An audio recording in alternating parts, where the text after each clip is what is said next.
Assalomu alaykum obunachilarim. Bugun sizlar bilan biz Telegramdan tekin almas ishlaymiz Free Fire uchun. Bu yerdan qidirishga kirib tekin almas desak, bu yerda bot chiqadi. Botga qo'shilamiz. Qo'shilganimizdan keyin bu yerda mana bu ishlash tugmasini kiritamiz. Undan keyin obuna bo'lishlar chiqadi. Ko'piga obuna bo'lganman. O'sha bittasini obuna bo'lmagandim. Obuna bo'lamiz. Chiqib ketamizda davom etish tugmasini bosamiz. Mana asosiy menyuda siz deyapti hozir. Yana bitta mana ro'yxatdan o'tish. Ro'yxatdan o'tib olamiz.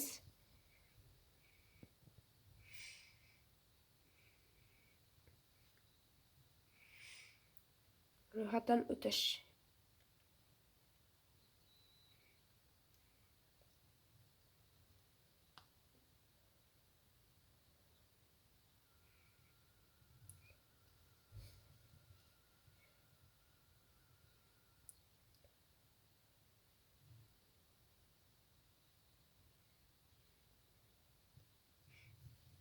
Hozir bizga ro'yxatdan o'tish kelsa, almas ishlash mana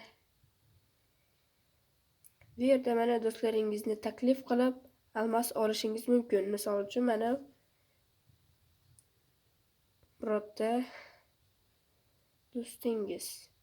Menda uncha ko'p do'st yo'q, o'shaning uchun jo'nata olmayman. Mana birorta do'stingiz tanlaysiz va yuborasiz. Bu do'stingiz shu saytni ochadi va kanallarga obuna bo'lib, almas ishlash uchun yaxshilab harakat qiladi. Mana hozir biz bitta do'stimizni chaqirdik. Hozir bu olgandan keyin bizga 5 ta almas beradi. Avval 7 ta almas berar edi. Mana bitta do'stim taklif qilib 7 ta almas olgandi. Endi ro'yxatdan o'tgandan keyin 5 ta bo'lib qolibdi. 210 ta bo'lsa jo'natishingiz mumkin. Mana hozir shu saytga kiramizda. Mana mening hisobim degan tugmani bosamiz. Mana hisob. Endi 2 ta almas bo'lsa joylar ekansiz. Mana shu narsani olish uchun yana 2 ta almas yig'ishingiz kerak. Yana 2 ta yig'amiz. Undan keyin orqaga qaytish, hisobga joylash chiqadi. Hisobga joylagandan keyin ID ni kiritishni so'raydi.